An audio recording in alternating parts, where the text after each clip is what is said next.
নমস্কার, সাবনাভিক নিউজ নেটওয়ার্কে স্বাগত।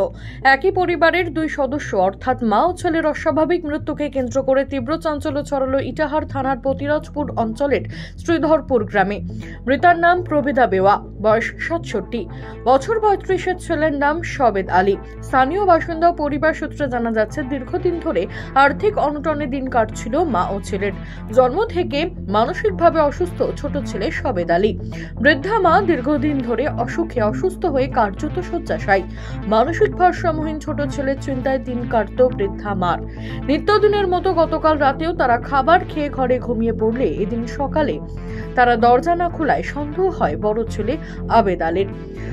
তার চিৎকারে ঘটনাস্থলে ছুটে আসে প্রতিবেশী এবং বাসিন্দারা। দরজা ভেঙে ঘরে ঢুকতেই নজরে আসে অচৈতন্য অবস্থায় পড়ে রয়েছে দুজন। খবর পেয়ে পুলিশ ঘটনাস্থলে গিয়ে তাদেরকে উদ্ধার করে ইটাহার গ্রামীণ হাসপাতালে নিয়ে আসলে চিকিৎসকরা দুজনকে মৃত বলে ঘোষণা করে।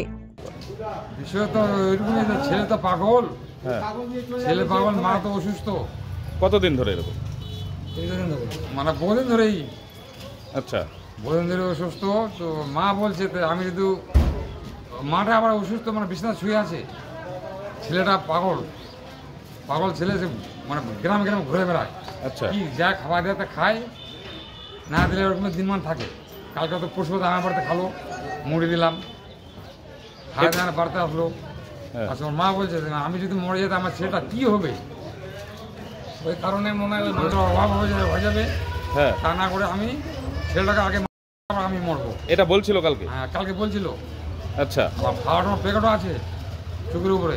আচ্ছা, খাওয়ানোর প্যাকেটও আছে। কোথায় বাড়ি? ইতিমধ্যে মৃতদেহ উদ্ধার করে ময়না তদন্তের জন্য রায়গঞ্জ মেডিকেল হাসপাতালে পাঠানো হয়েছে। একটি অস্বাভাবিক মৃত্যুর মামলা রুজু করে ঘটনার তদন্ত শুরু করেছে ইটাহার থানার পুলিশ। উত্তর দিনাজপুর থেকে রেখা রায়, সাবনাভিক নিউজ।